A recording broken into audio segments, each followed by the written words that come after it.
Banyak yang bertanya kepada saya seperti ini. Ya bidan, berat anak saya ini normal gak sih? Atau kategori yang kurus kah? Atau gizi kurang? Atau bahkan kategori yang gemuk atau obesitas? Nah, perlu Bunda ketahui bahwasanya saya tidak bisa menilainya jika saya belum tahu berapa usia anak Bunda serta berapa berat badan anak Bunda saat ini dan pada saat lahir. Oke, di video kali ini saya akan memberitahu cara menilai berat badan anak kita termasuk kategori yang normal, ideal, kurang atau gizi buruk, atau bahkan obesitas atau overweight. Nah, simak terus video ini sampai habis karena saya akan memberitahu cara tips menilainya. Jangan lupa like, komen, serta share jika menurut Bunda video saya ini bermanfaat. Silahkan ditonton.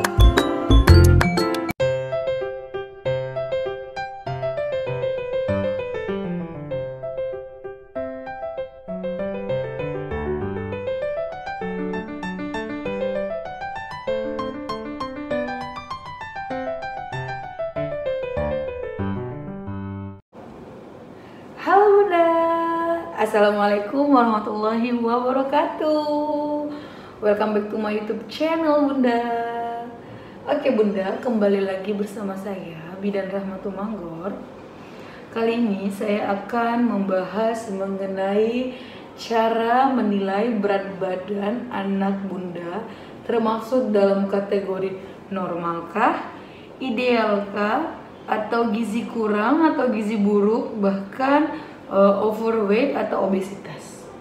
Nah, Bunda perlu ketahui nih ya Bunda, bahwasanya setiap bayi yang lahir baik di puskesmas, klinik, praktek bidan itu memiliki yang namanya KMS. Biasanya KMS atau kartu menuju sehat itu ada di buku imunisasi anak kita ya Bunda. Jadi dari KMS itu kita bisa menarik kesimpulan anak kita termasuk berat badan yang normal, ideal, gizi buruk atau gizi kurang, atau bahkan yang overweight. Nah, yang pertama-tama harus Bunda ketahui, Bunda harus tahu terlebih dahulu berapakah berat badan anak Bunda sekarang. Nah, bagaimana Bu Bidan saya mengetahui berat badan anak saya kalau saya tidak datang ke puskesmas atau ke klinik atau ke praktek bidan atau ke rumah sakit? Nah, pertama-tama Bunda harus beli dulu timbangan. Kalau ada timbangan di rumah, timbangan anak-anak boleh, atau timbangan orang dewasa juga boleh.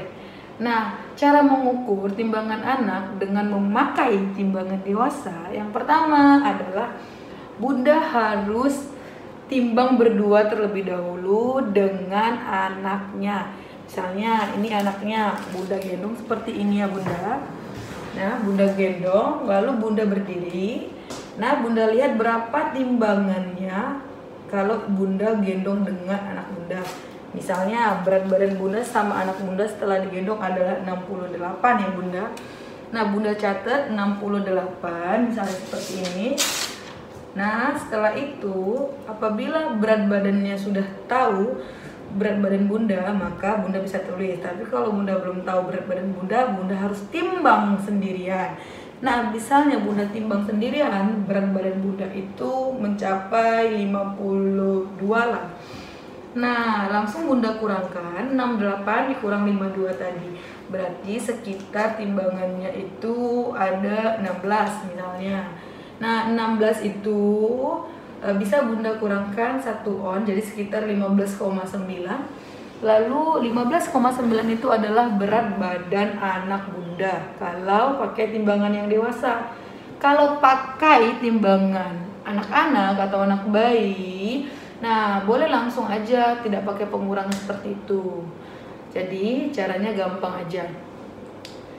Nah Bunda, setelah kita dapatkan berat badan si bayi atau si anak, misalnya 15,9 tadi ya saya buat ya. Nah, sedangkan usia anak kita dapati misalnya kita mau 4 tahun 5 bulan. Tadi berat badan 15,9 dengan usia 4 tahun 5 bulan. Nah, jadi kita bisa ambil bukunya cepat, lalu buka KMS si anak ya Bunda. Nah, dalam buku imunisasi itu ada seperti ini. Nah, dia bisa diukur tinggi badan, terus berat badan, lalu ada juga lingkar kepala ya Bunda. Nah, inilah yang diukur pada saat bayi datang untuk imunisasi atau vaksinasi ke posyandu, puskesmas ataupun klinik. Nah, ini dia KMS untuk anak laki-laki ya Bunda. Di dalam KMS ini ada tertera yaitu bulan. Ini bulannya ya Bunda. Nah, ini 1 bulan, 2 bulan, 3 bulan, ini 4 bulan, 5 bulan, 6 bulan, 7 bulan, 8 bulan, ini 1 tahun. Nah, ini 1 tahun 1 bulan, 1 tahun 2 bulan, dan begitu seterusnya ya Bunda. Nah, kalau yang ke atas itu kilonya Bunda. Ini 1 kilo, 2 kilo, 3 kilo, 4 kilo, 5 kilo, 6 kilo, 7 kilo, 8 kilo. Nah, jadi inilah bentuk KMS untuk berat badan anak ya. Di sini Bunda bisa lihat ya. Di sini ada yang namanya garis hitam. Di sini Bunda lihat ada garis hitam, garis merah, hijau, merah, hitam. Apa ini? Nah, dari -2 ini Bunda sampai dengan ke 2 itu adalah garis yang namanya normal ya Bunda. Nah, ini adalah normal. Tetapi kalau dia sudah di atas 2, dari 2 ke 3, ini sudah dikatakan dia overweight atau lebih dari batas normal. 3 ke atas dia sudah dikatakan obesitas. Tetapi jika dari -2 ke -3 itu dikatakan gizi kurang. Dari -3 sampai ke bawah itu dikatakan gizi buruk. Nah, Bunda harus ingat kurvanya itu harus mengikuti atau harus naik terus ya Bunda. Tidak boleh flat bahkan menurun seperti ini. Nah, kita tarik garis seperti yang tadi. Kita buat tadi 15,9 beratnya dengan usia 4 tahun 5 bulan. Nah, di sini 4 tahun, ini ada 5 bulannya ya Bunda. Jadi kita tinggal tarik garis. Dia beratnya tadi adalah 15. Ini Bun. Nah, ini 16, jadi dia di sini Bunda. Nah, dia masih kategori yang normal. Nah, jadi bagaimana jika anak saya, nah dia kan di sini garis ini ya Bun. Nah, berarti masih dalam batas yang normal. Yang ini normal. Nah, kalau dia di garis hijau itu adalah ideal.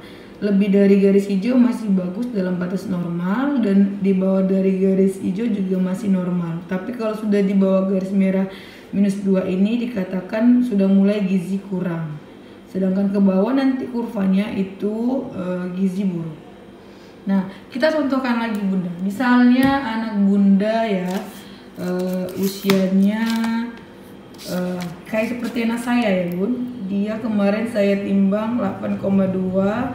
Sekarang dia usianya 9 bulan. Nah, ya, kita tarik garis. Anak saya 9 bulan berarti di sini. Nah, beratnya adalah 8,2. Ini 8. Ini dia sini. Jadi sekitar ini. Masih normal tapi belum ideal. Seperti itu. Jadi gitu caranya Bunda ya. Jangan bertanya kalau kita belum tahu usia dan berat badan si anak. Nah, jadi kalau Bunda sudah bisa menentukan berat badan anak Bunda termasuk golongan yang gizi kurang, gizi buruk, atau overweight bahkan obesitas, Bunda bisa langsung melakukan, misalnya kalau berat badan anak Bunda sudah termasuk yang overweight atau obesitas, Bunda tidak perlu diet ketat sama anak Bunda. Bunda hanya bisa mengurangi aja porsi makannya atau porsi susunya seperti itu. Dan Bunda harus tahu bahwasanya ada suatu saat bayi atau anak itu tidak nafsu makan sehingga membuat berat badan itu turun, tetapi tetap dalam batas ideal. Jadi nggak perlu terlalu diet yang berlebihan untuk anak yang obesitas ataupun overweight. Nah, terus Bunda harus ketahui bahwasanya kalau sudah mulai berat badan itu obesitas, kurangi makan sedikit saja. Biasanya kalau Bunda kasih porsinya banyak, misalnya sampai kalau yang umur 3 tahun 1 sendok besar, Bunda bisa kurangi setengah sendok. Nanti lebihnya Bunda bisa kasih konsumsi buah. Nah, terus nanti susunya pun tidak usah terlalu sering Bunda untuk diberikan kepada anak. Jadi seperti itu, tidak perlu yang dia terlalu ketat seperti itu sih, karena memang ada sih masa-masa nanti bayi GTM atau tidak selera makan. Terus buat Bunda yang bayinya termasuk gizi kurang atau bahkan gizi buruk, Bunda bisa perbaiki nutrisinya dengan cara apa? Yang pertama, biasanya kalau keluhan ibu-ibu yang berat badannya turun itu satu karena ada masalah penyakitnya. Nah, terus yang kedua, kalau penyakitnya tidak ada, misalnya penyakit jantung, itu bisa membuat berat badannya memang turun Bunda. Nah, tapi kalau dia tidak ada masalah jantung tapi berat badannya susah turun, perbaiki nutrisinya dengan cara yang pertama, kalau dia tidak suka makan nasi atau karbohidrat, Bunda bisa ganti protein. Proteinnya lebih dibanyakin, kasih telur, kasih ikan. Nah, kalau dia tidak suka nasi, Bunda bisa ganti karbohidratnya dengan kentang atau ubi-ubian. Nah, banyak cara yang kita lakukan agar mengganti varian menu makanan MPASI si anak. Jadi tidak itu saja. Nah, ibu jangan atau Bunda jangan berpatokan bahwasannya anak harus makan nasi. Tidak seperti itu. Bisa diganti dengan karbohidrat. Karbohidrat jenis apa yang seperti saya bilang, gandum, kentang, ubi, seperti itu boleh Bunda.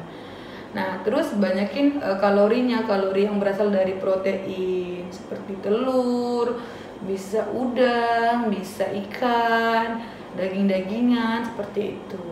Atau kasih tempe dan tahu. Jadi kalau gizinya buruk, perbaiki nutrisinya.